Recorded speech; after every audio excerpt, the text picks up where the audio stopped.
సంబంధించినటువంటి వివరాలు మేము ముందు ఉంచాలనుకుంటున్నాను. ఈ విషయాలు వాస్తవాలు ప్రజలకు తెలవాల్సినటువంటి అవసరం ఉన్నది అనేది 2BHK సంబంధించినటువంటి స్కీమ్ అనేది 2015లో కేసీఆర్ గారు తీసుకొచ్చినటువంటి ఈ స్కీమ్ని 2015 నుంచి ఫస్ట్ ఫేజ్ 2018 వాళ్ళ ఫస్ట్ పాలన వరకు, దెన్ సెకండ్ 2018 నుంచి 2023 వరకు వాళ్ళు చేసినటువంటివి ఏ విధంగా ఎట్లా మోసం చేశారు, ఏ విధంగా దోచుకొని దాచుకున్నారు, ఈ విషయాలకి సంబంధించి మేము ముందు ఉంచబోతున్నాను. వాస్తవానికి ఆ రోజు కాంగ్రెస్ అందరికీ గూడు ఉండాలి, ఇందిరాగాంధీ గారి యొక్క స్వప్నం కళ గరీబీ హటావో అనే నినాదాన్ని తీసుకొని అందరికీ సాధ్యమైనంత వరకు ఇండ్లు ఇవ్వాలన్న ఒక ఆలోచనతోటి ఉమ్మడి ఆంధ్రప్రదేశ్ 2014 జూన్ 2వ తారీఖు వరకు కాంగ్రెస్ ఇచ్చినటువంటి ఇండ్ల సంఖ్య ఉమ్మడి 10 జిల్లాల్లో మీరు తీసుకున్నట్లయితే 42,40,753 ఇండ్లను కాంగ్రెస్ ఆ రోజు ఇచ్చింది.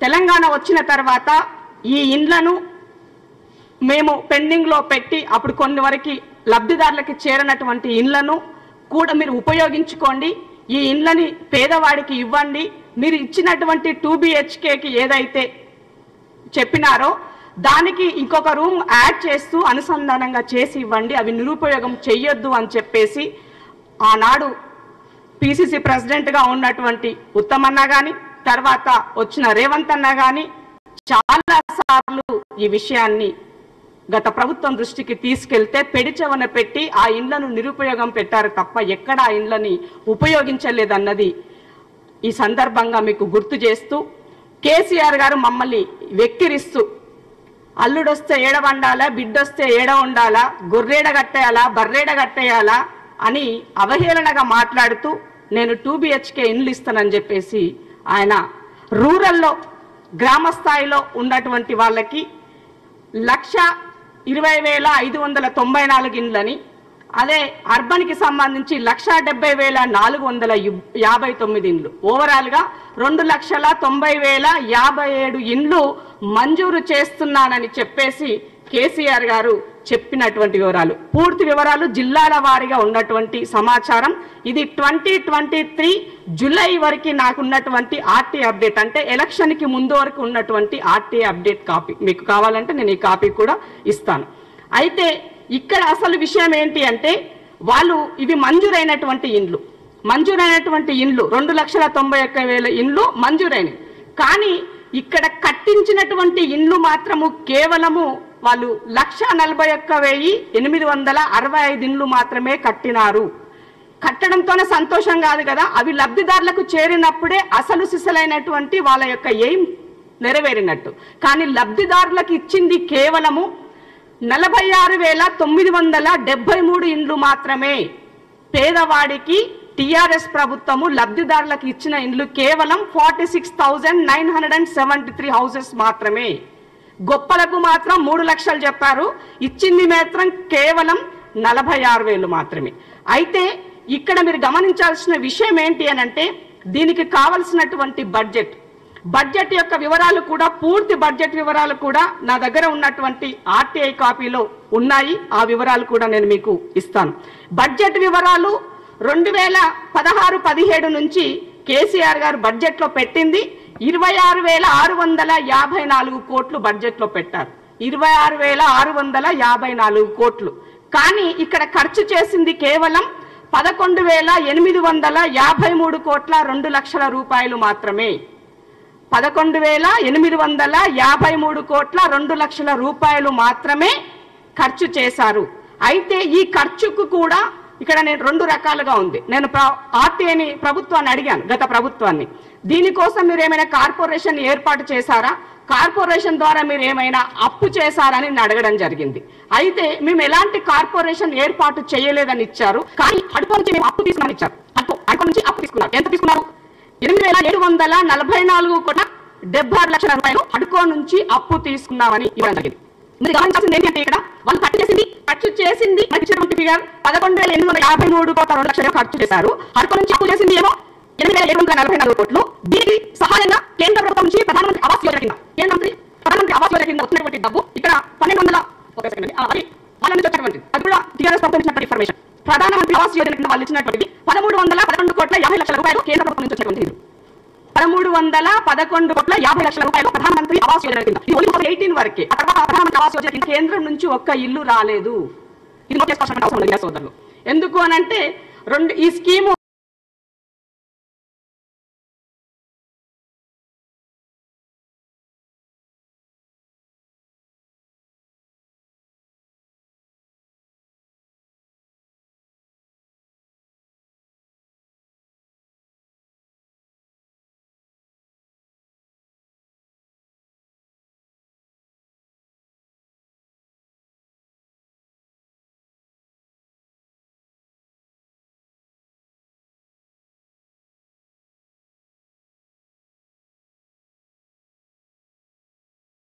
ప్రధానమంత్రి ఆవాస్ యోజన స్కీము 2016-17లో ప్రారంభమైంది.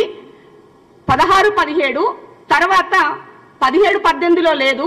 మళ్ళీ 18-19లో మాత్రము 1,53,000 ఇండ్లు మంజూరైనాయి. అంటే అది ఎలక్షన్ ఇయర్ 2019 మనకి ఎలక్షన్ ఉంది కాబట్టి 18-19లో ఎలక్షన్ల ముందు కేంద్ర ప్రభుత్వం నుంచి రాష్ట్ర ప్రభుత్వానికి ఇండ్లు మంజూరైనాయి.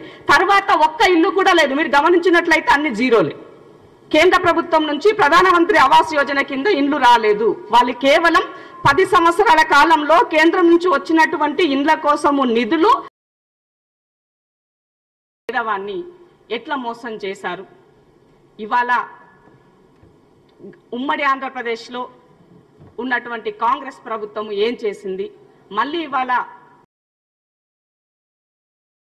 పేదవాన్ని ఎట్లా మోసం చేశారు. ఇవాళ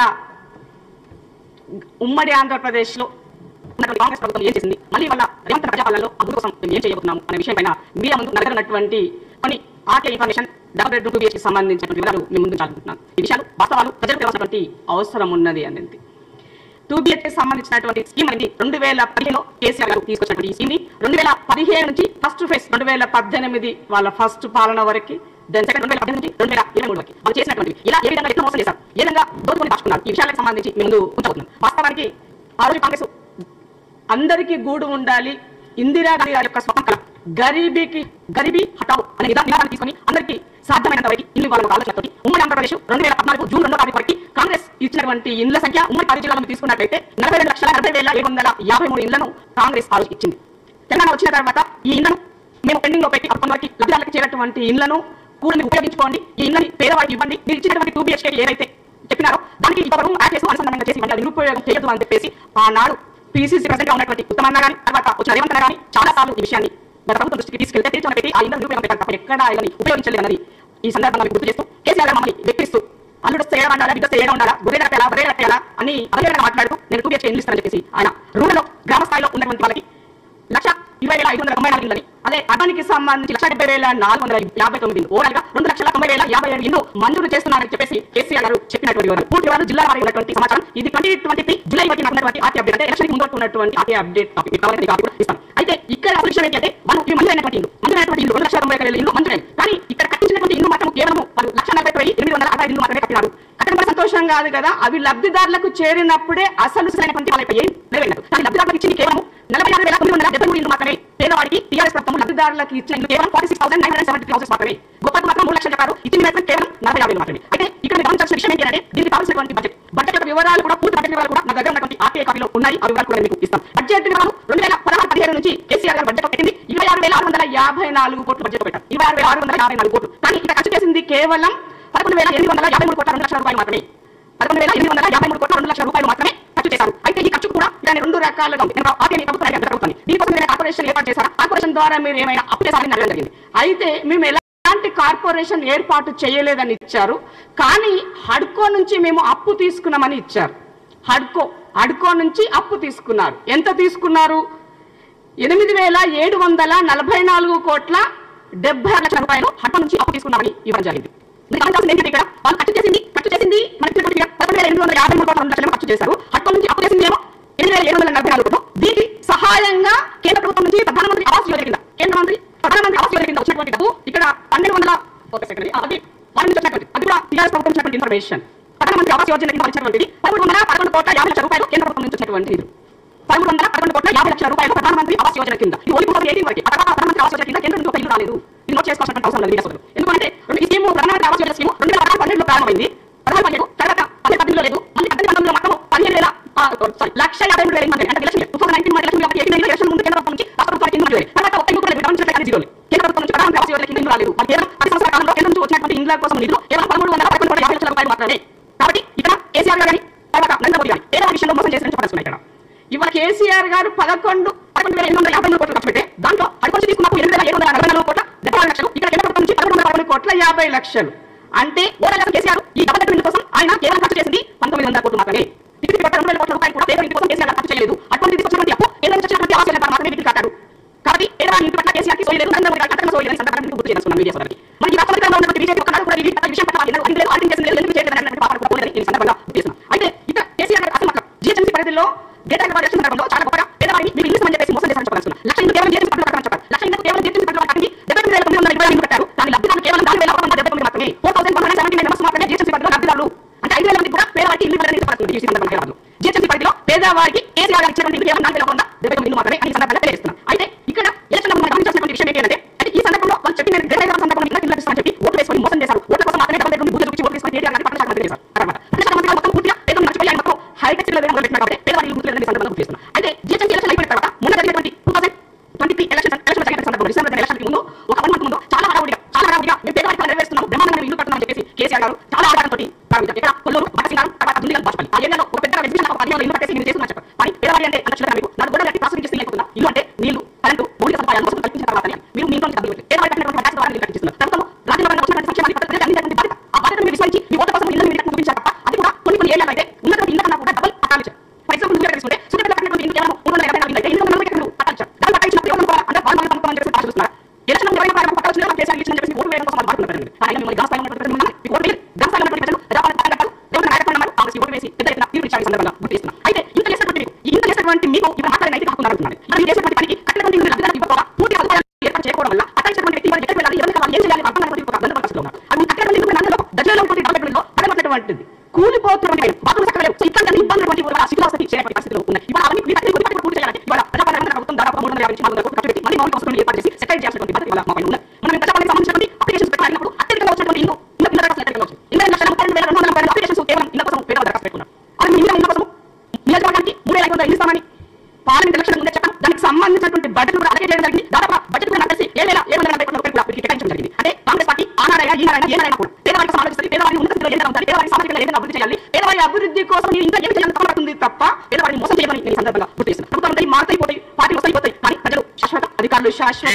చేయాల్సినటువంటి అభివృద్ధిని కంటిన్యూ చేయాల్సినటువంటి బాధ్యత ఉందని కాంగ్రెస్ పార్టీ గుర్తుంది. కాబట్టి ఇచ్చిన మాట నిలబెట్టుకోవడం కోసం మేము ఆర్డర్ స్కీమ్ మొదలుపెట్టాం. గ్యారెంటీ 6 గ్యారెంటీలో ఇది ఉన్నది. సో కాబట్టి ఇది మొదలుపెట్టి రేవంత్ అన్న సర్కార్ వాళ్ళ బ్రహ్మాండంగా ఇది ముందుకు అడుగుతున్న సందర్భంగా గుర్తు చేస్తున్నాం. కాబట్టి ప్రజలు ఎవరు కూడా కొన్ని నియోజకవర్గాల్లో అయితే డబుల్ బెడ్రూమ్ కోసం డబ్బులు వసూలు చేశారు. పైసలు ఇచ్చేవాళ్ళకి ఈ మధ్యకాలంలో అనిస్తామని తన యొక్క ఫామ్ దగ్గర అడుగుతున్నట్టు చూసాం. కేసీఆర్ ఫామ్ ముందు కూడా డబుల్ బెడ్రూమ్ లబ్ధిదారులు కూడా పోయి గొడవ చేసినట్టు చూసాం. ఎక్కడికైనా కూడా అందుకనే నిజంగా పక్షపాతం మీరు పోషించాలనుకుంటే కేటీఆర్ గారిని మీరు ఎక్కడెక్కడ డబుల్ బెడ్రూమ్ ఇచ్చారో ఆ డబుల్ బెడ్రూమ్ లబ్ధిదారులు ఉన్న వాళ్ళు ముందు వెళ్ళి మీరు జనవాడి పట్టాలు ఇచ్చారా? ఒక పట్టాన్ని ఇద్దరికి ఇచ్చి పంచుకొని వాళ్ళని తన్నుకోమని చెప్పినారా? మీరు సమాధానం చెప్పండి. కాబట్టి మోసపూరితమైనటువంటి రాజకీయాలు ఎక్కువ రోజులు నడవు. ఒట్టు మీద ఇళ్ళ పాలన కాబట్టి ప్రజలు మిమ్మల్ని ఎక్కడ పెట్టాలో అక్కడ పెట్టినారు. కేసీఆర్ తెలిసిన పాలసీ ఒక్కడే. ఏ పాలసీ వచ్చినా ఇక్కడ పాలసీ మాత్రం కనిష్టంగా ఇంత పాలసీ కేసీఆర్ వచ్చింది.